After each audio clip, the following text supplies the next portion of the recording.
Hi, everyone. Thanks for coming. My name is Shilpa, and I'm the one who's been spanning pretty much all email lists at Google. So very excited to have Shefali here today. She's the president of Cry America, and she's been with Cry over 17 years and spent 12 of that in India. And she was a part of finding Cry America.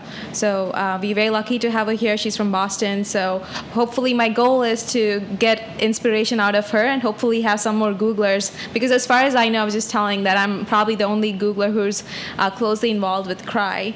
And so hopefully we'll get a group together here and meet regularly and build some momentum in making a difference. I just want to spend a minute talking about what got me here. I have always wanted to volunteer, and I think all of us at the back of our mind somewhere were like, oh, I want to volunteer, I want to make it, do something and give back to the society we grew up in and we are in. But something that kind of just moved me recently was somebody was just casually asking me, what's the best gift your parents gave you? And I thought about it for 2 days, and then when I look back at everything that God has given me today, and I think we're all fortunate to have the kind of education and employment that we do, was education. That's what got us here. So I started to believe in the cause, and then I started to look at organizations in the Bay Area that I can support. And Cry was one of it, so I am a new volunteer, but I'm just excited about the opportunity that exists. And then I read some heartbreaking statistics about India. So you'll be shocked to know that less than 20% of Indian children have access to secondary education. That's just heartbreaking, that they don't even have the opportunity to go to school. And less than 50% of them between 6 and 14 actually go to any kind of school. And then you see the girl child, every 1 out of 6 doesn't live to see her 15th year. And there are 17 million child workers in India and about 5 million sex workers. So it's all very heartbreaking. I mean, it's endless statistics, and there's without a doubt a reason to help. And hopefully Shefali will talk more about how we can help, the difference we can make, how Cry is unique, and how they actually have people in the field doing a lot of the work to make sure projects get executed, schools get built, etc.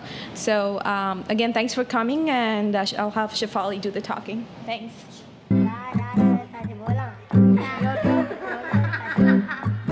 Hey!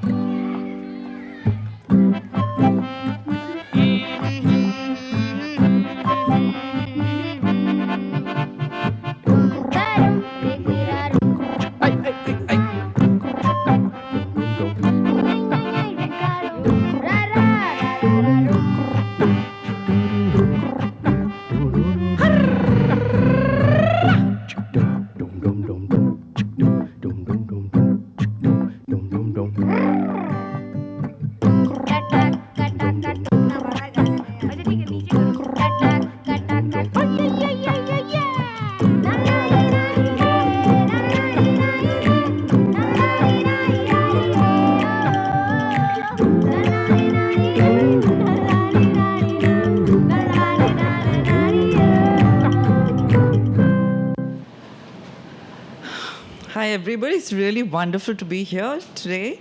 Thanks a lot, Shilpa, for inviting us, and for everybody for coming, and for others who may be watching us through the computers too. We are here today to share with you, like Shilpa said, the Cry story, about some facts about India. And we also have with us a project partner who works directly in the field from Jharkhand with us, a couple of volunteers and employees. And we'd be happy to take a whole set of questions or any questions that you may have.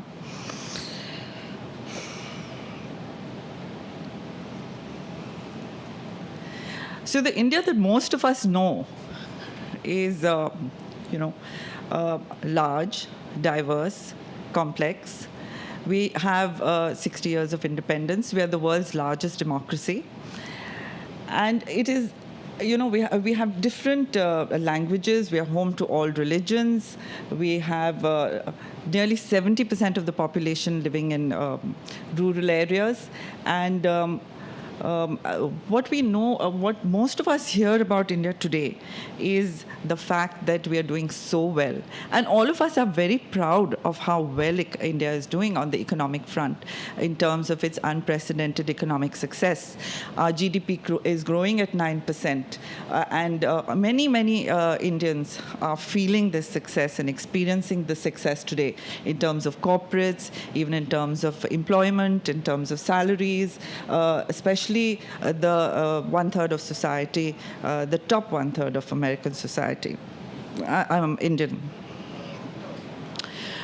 However, in this context, if you're not part of the top one-third, or the middle one-third, and you are the one-third that is at the bottom, which is not able to afford, good quality education, health, and not part of the growing sectors, not part of the upper classes and castes, then you are not really experiencing the success that the rest of India is experiencing, in terms of the fact that you don't have, proper education, you don't have access to quality care, health care, even in terms of economics, jobs, economic security, social security, and you're voiceless in terms of making a difference. And from that section of society, children are, of course, more impacted, and they're doubly impacted because their voices are not heard at all. So some statistics, like Shilpa was talking about, 50%, even though India's GDP is growing at 9%, corporates are doing well, business is booming, we have some of the best of the schools, teachers, educators, and on the other side, you'll see that India's children, all of India's children are not doing that well. 50% of India's children are not even in school today. Many schools today don't have teachers. Many schools don't even have blackboards. And in many areas, schools may not even exist today. India is home to the largest number of working children in terms of, just the statistics of the number of children keep varying. But even in terms of 17 million, so you'll see that all the numbers are in the millions. 17 million children not working, children working, and in hazardous conditions which are detrimental to their well-being and deny childhoods.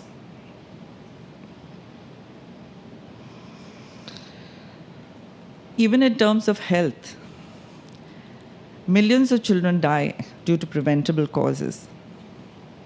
There's lots of anemia. Lots of anemic children, underweight children, large numbers of children who are not immunized.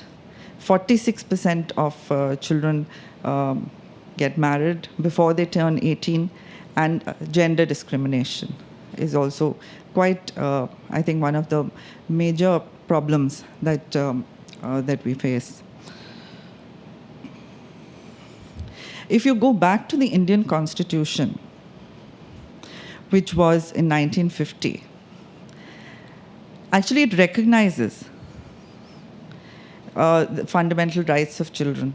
And if you see some of the articles that are shown here, for example, Article 21, it says that all children should have free and compulsory education. If you look at Article 24, that too talks about prohibition of employment of children. If you look at Article 23, that's also about prohibition of forced labor. Article 15 talks about prohibition of discrimination on grounds of caste, race, sex. And Article 17 reaffirms that a caste should not be an issue, and should be totally banned. In 1992, India was also a signatory to the United Nations Convention on the Rights of Children, which is an important international convention which sets the standards, international standards of what are the rights of children. And here, the rights of children essentially are divided into 4 rights. the right to development, the right to survival, the right to protection, and the right to participation. The right to development is mainly about education, recreation for children. The right to protection is about protection from abuse, exploitation, neglect. The right to survival is about health, nutrition, nationality. And the right to participation is including children in this process of change. So India's population at 1.12 billion today. Nearly 15 million to 16 million babies added every year, of which the number of children is 400 million.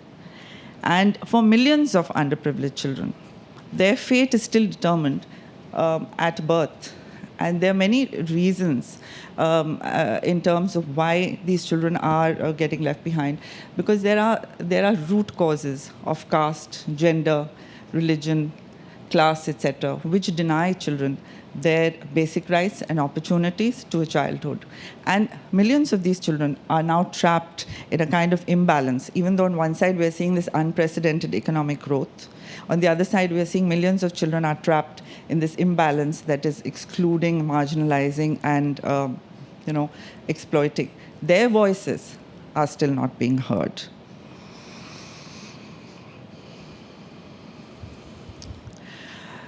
So, CRY actually started 30 years ago, and through these 30 years, there are certain things that CRY has learned that are absolutely key in making the impact on the ground. And some of these is what we are kind of calling our child rights approach today, which is that we are learning that if we have to make this lasting change and, really impact the lives of children and make a difference, then there have to be some key elements in this approach. And these key elements include a rights-based approach, which is more from a social justice and human rights point of view, in terms of rights versus charity point of view, a holistic approach, that you can't only look at education or only look at health or only look at child labor. You need to look at children's issues in totality and look at children in totality. It's besides which, when you're working with children in a particular community, then you also need to address some of the larger issues of the community, like issues of livelihood, issue of water, issue of land, so that you're looking at issues holistically and not in a sectoral manner or in a piecemeal manner. Going beyond which, even if you put all this in place and do not look at the deeper biases that are disabling this process of change, which are issues of gender, issues of caste, then the kind of change that you get is somewhere superficial and not really changing the lives of people. Therefore, any model that is looking at making a lasting or impactful change in the lives of a community or in the lives of children need to look at all this in totality, ultimately also looking at changing mindsets and the way we see children and the way we look at the whole process of change.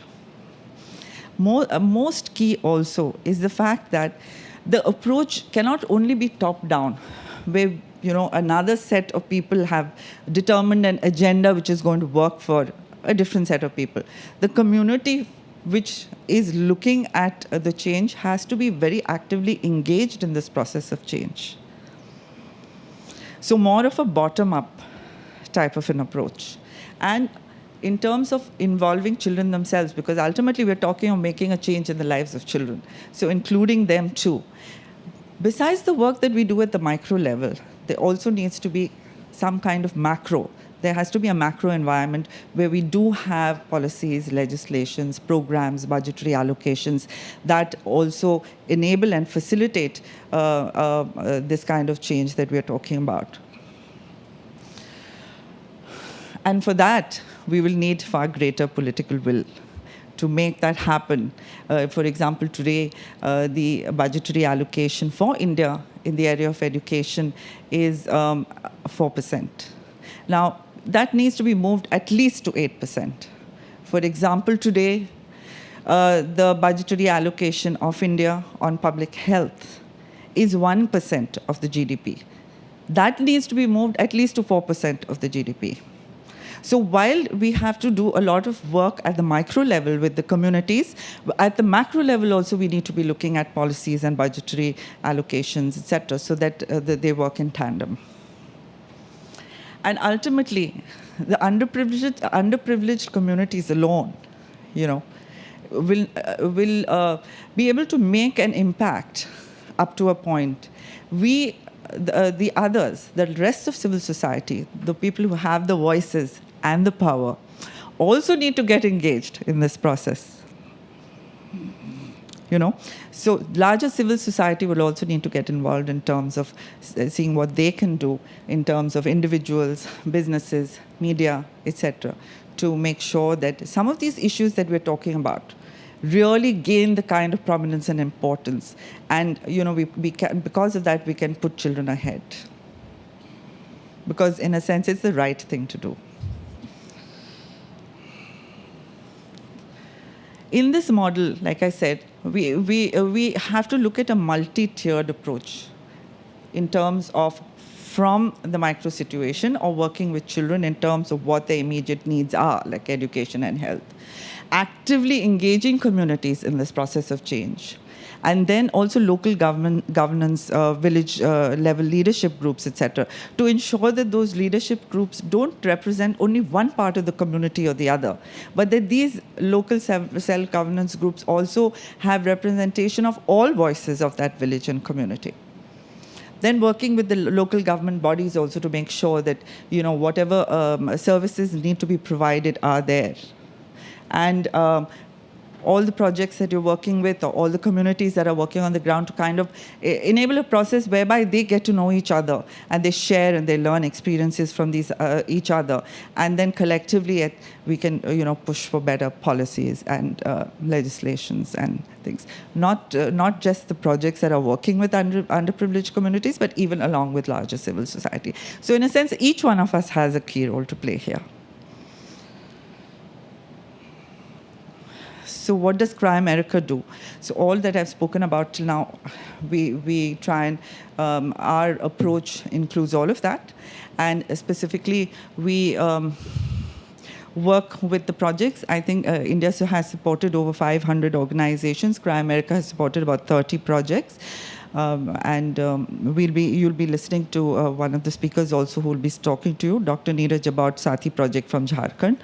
And what is our role? Our role with projects is really that of a grant maker, but more than a grant maker, it's really of a capacity builder, or let's say a venture capitalist, who's actually looking at enabling or partnering organizations to make this change possible, and to make this change impactful, and to make this change effective.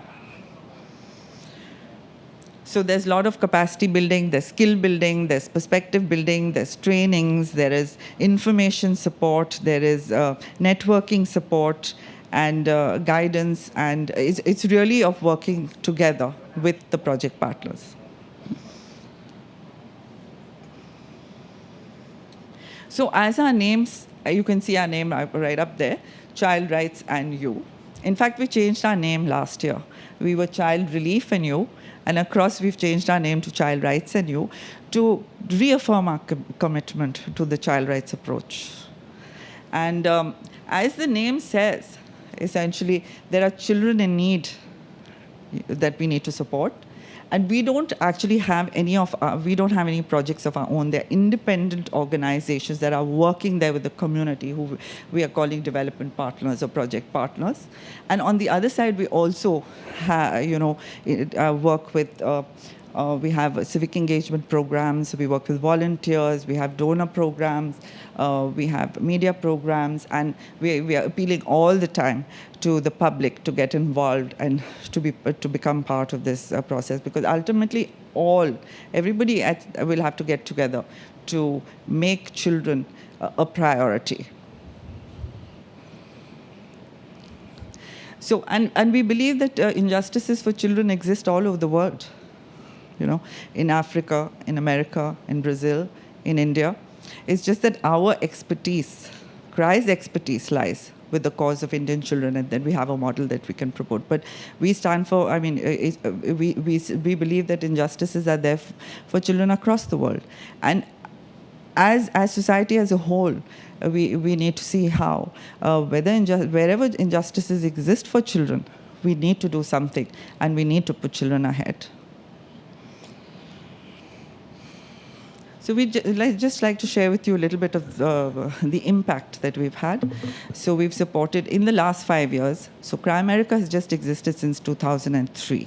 So that's 3, 4, 5, 6, 7, just last 5 years. We've been able to support, with the help of all our volunteers and donors, we've been able to support 30 projects.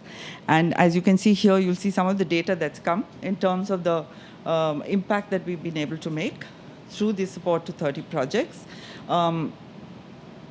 You'll see in the area of education, for example, now of the 1,211 villages that we've been able to support, in that 296 villages today have 100% enrollment of children in schools. You will also see that 160 in villages where there were no schools, 160 schools have now been activated and are functioning. And communities are deeply engaged in this process of education for their children, and we have about 930 such community-based groups across the projects that are actually addressing issues of education for their children.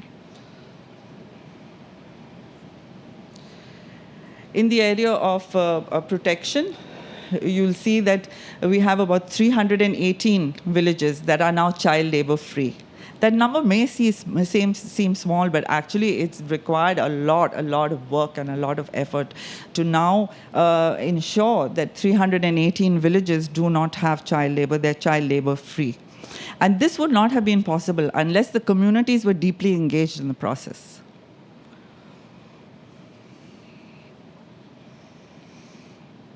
Here's an example of a project, Child Welfare Society. This Child Welfare Society is a project that we are supporting. It works among tribal communities in Ghorewal district in Uttar Pradesh. And it started as a response to child labor, because especially in the carpet industry. Because the carpet industry used to employ a lot of children, and their childhoods were really denied. Not only was that the case, the tribal children, there were hardly any tribal children in schools. In 1994, child labor was rampant in the carpet industry. There were hardly any education or health facilities in those villages at that time. There was no immunization, no birth registrations, and a lot of physical disorders of children at that time. And there was a lot of oppression of tribal communities by landlords and carpet loom owners. Now, if you look at it, over all these years, that's also quite a few years, if you know. So nearly 13 years of work. They have now got through this process of community engagement and working with the local government, and they have got involving children. They have got 17 primary schools there today. They've got 3 middle schools in those villages today, and they even have a high school there, which is really great. And in 20 villages, there's 100% enrollment of children in schools. You'll see also in 16 villages, there's no dropout rate, because even if children get enrolled in schools, many times they drop out, and many children keep dropping out. So there's a process by which children have to be brought into schools and then retained in schools also. In 28 villages today, there is no child working in the carpet looms anymore.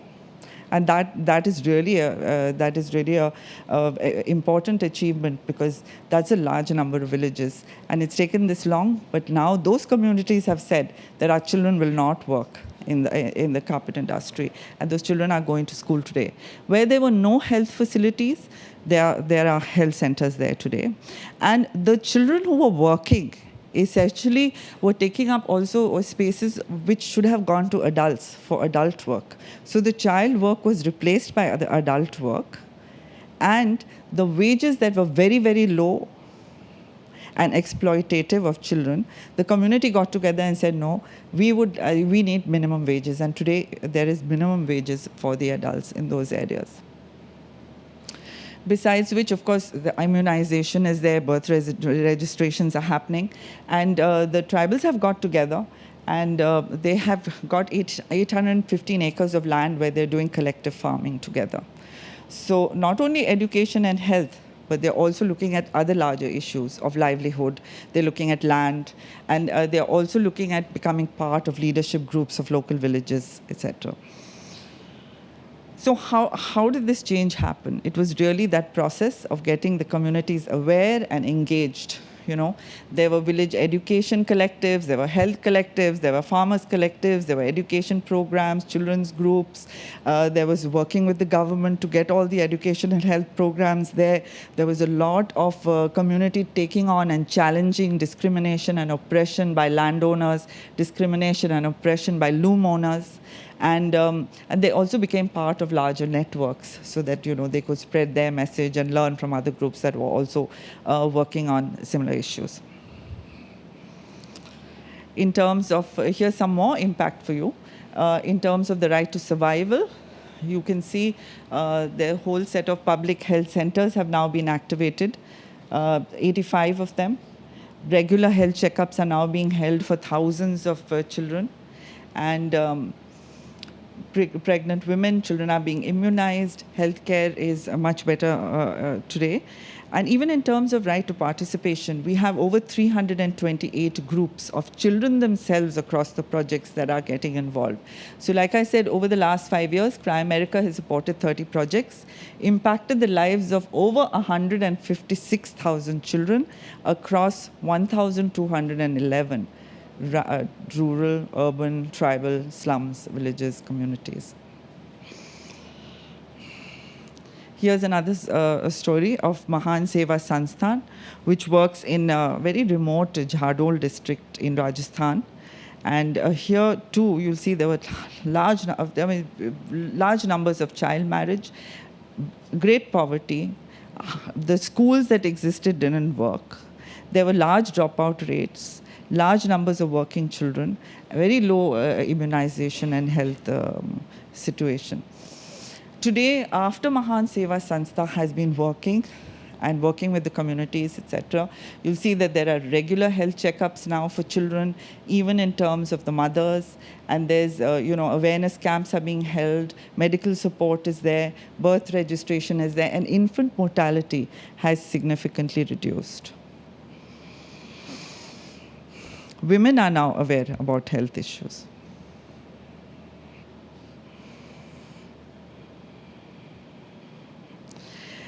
So the children's groups that we spoke about, how are they getting involved? Here's an example in Biroli village of the same project, Mahan Seva Sanstha. You can see that's the children's group over there. And there's Mahinder Singh right in the middle of the picture. He is the leader of that group. And this particular group in Biroli village, they have, taken up the issue of a water pump for their village, which they got. They've taken up issues of absence of teachers from schools. They've taken up issues of malnutrition and child labor. And Mahinder Singh is the head of that children's group. And he says, essentially, every village should have a children's group. And when and he says, I dream that when I grow up, that I will become the leader of my village and that I will, provide these facilities for my community. So in terms of CRY India's achievements, like I said, 3 decades. India's probably, CRY is India's premier child rights NGO, has supported over 500 grassroots organizations, impacted the lives of over 1.5 million children, and developed very successful local indigenous philanthropy, has a donor base of over 100,000 individuals, 10,000 businesses, and has also been very proactive in terms of looking at legislation that should be changed, etc. And more importantly, I think because of this role that CRY has between working with projects and the media and privileged individuals and businesses, it's a kind of, it's a unique position to have in terms of being able to talk to and influence so many different types of communities and part of civil society to get engaged in this process. And I think that today CRY is a very credible, independent, secular, cross-sectoral voice of India's children. CRY America, we started, like I said, in 2003. We've been here for 5 years. We've impacted the lives of 156,000 children. We have about 500 volunteers across 20 cities that are involved. We have a base of about 8,000 donors today. We have quite a few events that are becoming quite popular. We have one coming up in the Bay Area, which Adam will be talking to you about soon. And then we have the CRY America website if you need more information. It's really a good place where you can find out a lot of information about CRY, what's happening in your city, what's happening in the lives of children, and for that our URL is america.cry.org. So who really has made this possible? The impact in the lives of children, and in terms of all the programs and the projects that we have, and in terms of the work we do. It is really the projects on the ground, the 30 projects that we've supported, the underprivileged communities, the children, and like we said, we have 500 volunteers who come from different walks of life. Shilpa is one, Adam is another, they're sitting here, please speak to them. And we have 20 action centers, 90 to 20, all across the US today. And we are really looking at how we can build our civic engagement programs further, and really be thrilled if you could join us. I used to work with Microsoft before this, and I think the Seattle chapter is one of the chapters that's doing really well. A lot of Thank you. So I probably will skip the mic part where I said I worked at Microsoft before. But yeah, I was in the Seattle chapter. I briefly volunteered there. I have to say that that's one thing that they're doing really well, just because of the number of people at Microsoft, and they're able to build a community within Microsoft, and they have a bunch of events, and these are like donors who have high potential to donate. So they're able to do like Upahar is a big event that like a charity event that they hold. They hold something like Cry Idol. They have the walk, and they have a multiple events. So I think just being Google and the amount of people we have to support here, I'm really excited about the opportunity to build a micro community within to support kids in India. So just want to call it out. And there are many ways in which you can get involved. We are appealing to everybody to either volunteer, to donate, to the media, to write about CRY America, to write about the cause of Indian children, and all this collective action, because we really feel that no one person or no one organization will be able to make this change alone. And it's all of us putting our might together. And I think that is one of the beauties of CRY's approach, that everybody's not expected to stop what they're doing and then start working in the field with children. Whatever you're doing, there's a role that you could play. And all this collective action is really towards building a just world in which every child, irrespective of gender, caste, class, color, ethnicity, has an equal opportunity to grow to their full potential, and in which children have a voice in matters that affect them. So please do join us, and really looking forward to seeing this group grow within Google. And anytime that, we are having question answer session now, but even later, if you'd like to contact us or talk further, I'll be happy to do that. And so, just to end my part of it, it's really that we would like to be the voice of India's children, and we would like to make the dreams of children like Mahinder Singh from that Borivali village, come true. Thank you.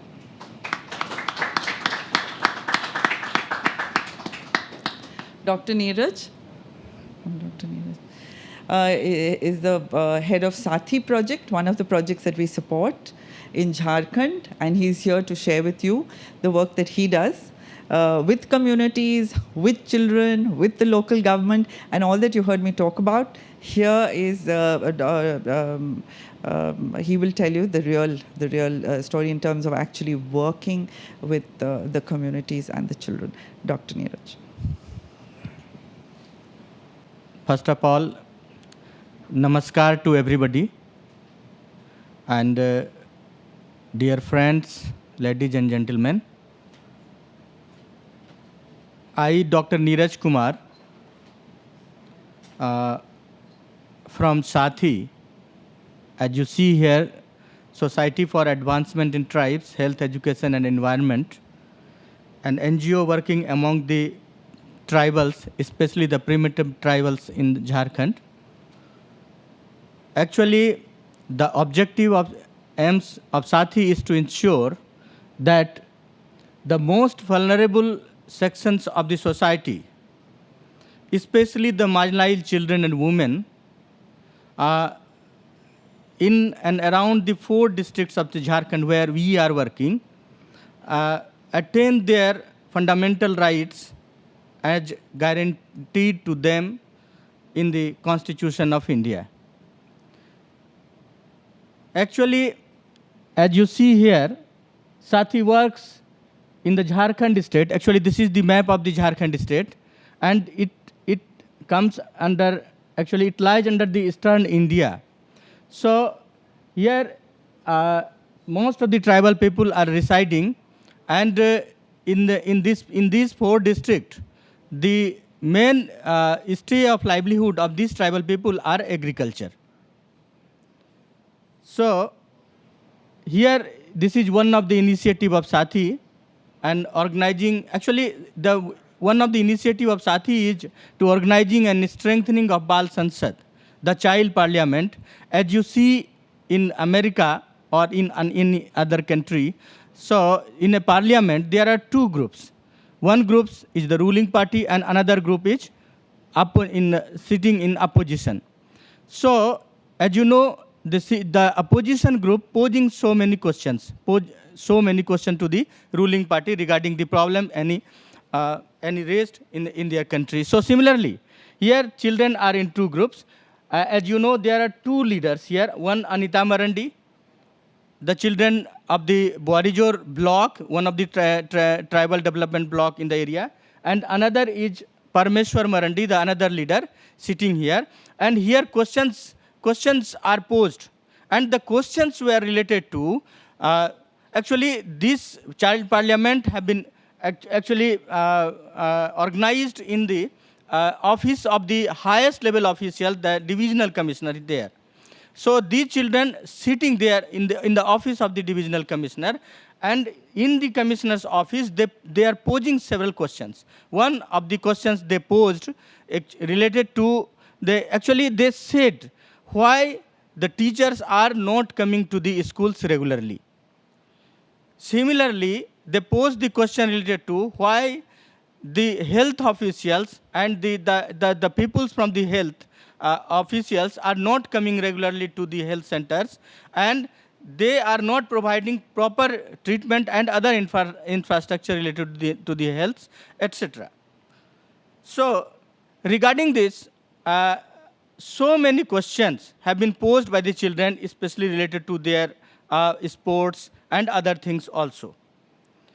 In the same child parliament, as you see here, besides the other children, girl children were also presented on an equal basis, and she also posed questions related to them as why she is not going regularly to school and she is working in their houses. So these questions were also posed by the girl children. Similarly, so many child parliament were organized in the area and across the Jharkhand state in the year 2005 and 2006, in which more than 800 child joined in this child parliament. So actually, these children who participated in this child parliament actually came from in these, from these backgrounds, actually they are from the child labor, they are from the society where mostly the people are sleeping hungry, and these area are actually, as you know, Jharkhand. So peoples are from the displaced family, migrants family, and also these are from the, they are also the child labor as when we started work earlier. So actually these children are also dropped out, and most of children are not seen ever, even the local schools also in the earlier stages. So as you see here, they actually in the children came from those areas, had no basic infrastructure facilities like railways, roads, etc. And as well as the district, which I have mentioned in the figure here, are lowest from the in the lowest ladder of the at the Indian context, as well as from the development in index. And these children, these districts still lagging behind since after the 60 years of the India independence. So actually, in this process, through this process, now we have more than 500 children parliament, Bal Sansad, there in our area, in the Jharkhand state. And by through these children, many sessions were organized by them, as I narrated here. And through the children, certain Bal Melas were also organized. Child gathering together, shared their views, etc. related to them. And Bal Adhikar, actually one of the most participation, example of the child participation here, the children rally organized and lobby with the government officials regarding their schools, regarding their hospitals, and so on in the area. So, and children's magazine were also published, and all children participated in magazine regarding their situation, etc. And these children, these magazine helped us a lot to advocate the issue of children in our area with the local governance and the policy makers. Actually, Sati, along with these children parliament, the Bal Sansad, and the community groups, actually enabled to free, compulsory, and quality education in the area of the where the children are residing. And in this regard, so many schools have become functioning. Enrollment, 100% enrollment have been achieved. 50% and more than 50% retention of the children in the schools is also achieved. Girl children were also retained, enrolled, and retained in the schools. And we have tried and succeeded to remove all forms of child labor in the certain areas.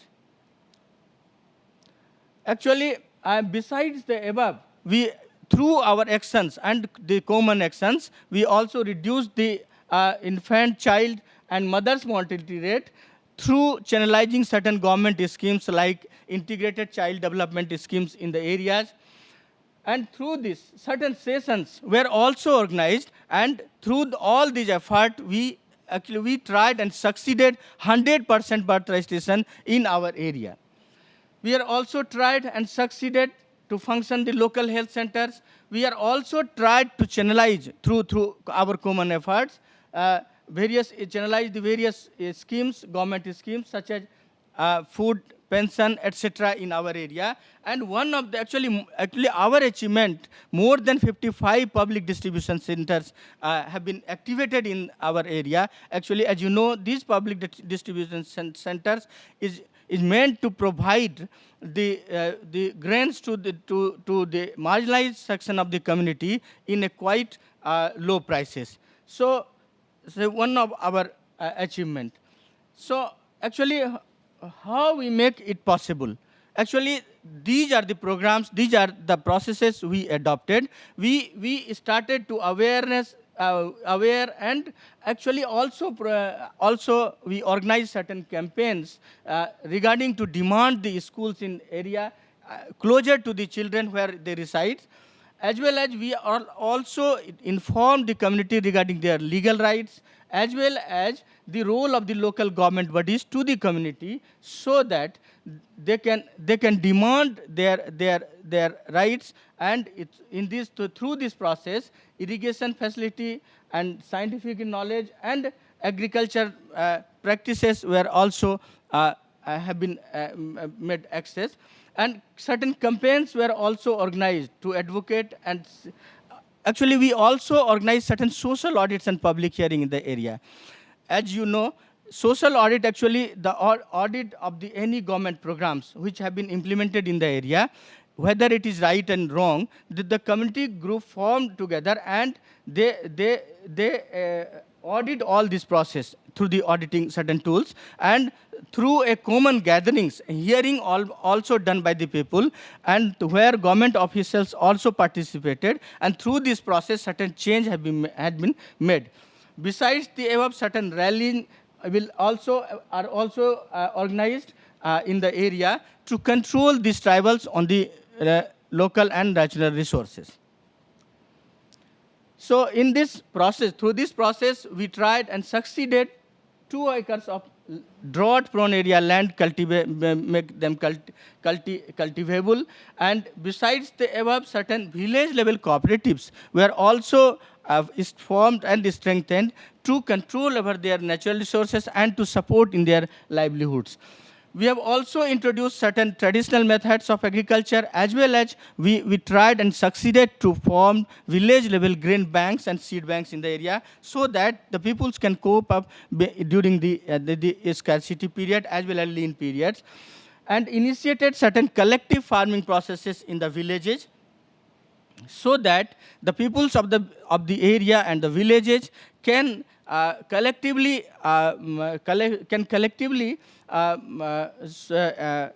their livelihood, so ensure their livelihood also. So in certain villages, emergency funds have been also formed, and so that they can protect their community as well as themselves during the lean periods.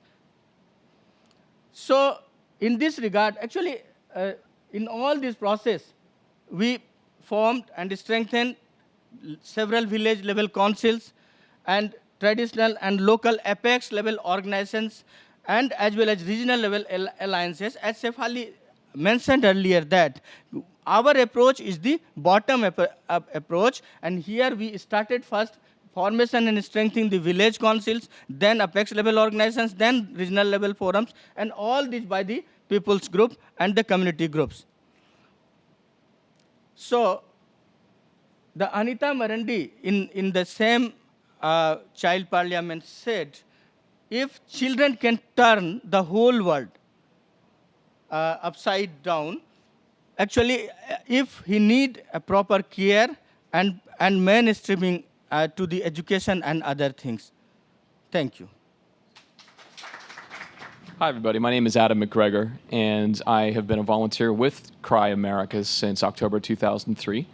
And while I'm getting my presentation, my very brief presentation queued up here, I should also mention I'm not actually from India, but it was my interest in India that led me, well, you know, it was my interest in India, in the culture, in the history, that led me to volunteer for Cry. I figured it would be the nicest way to combine an interest in volunteering with learning, an opportunity to learn some more about India, just by working with folks from India. So I had some brief slides, which I'm actually going to skip past because we're a little bit out of time. But what I did want to stress, that there's an opportunity for each and every one of you to volunteer with your local action centers, the Bay Area Action Center, enthusiastic, large, and active. And they have, coming up on the 15th of June, I'm going to skip ahead to this slide here. So that's going to be coming up on the 15th of June. It's a Bay Area walk, and it's going to be held at Shoreline Park in Mountain View, which is just, I would imagine, right around here. We have received an overwhelming response thus far from people across the San Francisco Bay Area. It promises to be a huge high-yield event, and we would love to have each and every one of your support, either as a walker, or you can let people you know, colleagues, friends, family, know about this as well. we really would welcome you to support our event through whatever you can offer us. And I just included a picture of a walk that the Pittsburgh Action Center had. I should skip ahead to that, actually. Oops. Okay. So this is a walk that we had in 2006 in Pittsburgh, Pennsylvania. And we had some great participation. And the nice thing about this year was that most of our participants were children. And it's children from America helping out children from India. And you know, I don't think you could get much more basic and fundamental than that in CRY's message of participation and outreach, and a show of solidarity too, really. So the Bay Area chapter or the Bay Area Action Center rather, is going to be kicking off this year's walk event with, as I mentioned, their walk on June 15th. Shilpa, I believe, has the information how to register, correct? We also have mailing lists that you can sign up if you'd like to do it the old-fashioned way, via paper.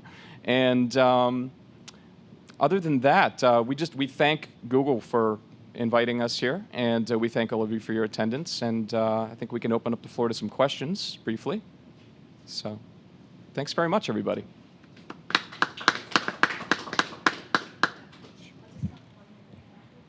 So the walk is in Shoreline Park right here. It's on June 15th. So if you want to register, let me know. It's $15 for registration. And just to give you some sense of what that means, $15 funds a child's entire year of education in India. And if you come as a couple, it's $25, and that will almost cover a health cost for an entire year. So just one impact the impact you can have by just doing a walk. And it's going to be a beautiful morning in June. And also, just wanted to close it up with why CRY is unique. And if you see everything that they did, I believe in CRY so much more than a lot of the other organization is. Yes, we want to teach them how to fish, and that's why there's so much of focus. But if you see the change that's happening in kids, they're teaching other people how to fish. So, they're doing Bal Panchayats or, Bal Sansas, which are like groups of children, being the voice of their own community and making other people think like the way they did. So we're not just trying to help them fish, but we want them to be the people who teach other people how to fish. So I'm really excited, and hopefully we'll get a lot of participation from everyone here in the walk and in a Google CRY group. So thank you, and feel free to hang around, ask Shefali questions, Adam questions, or any questions right now.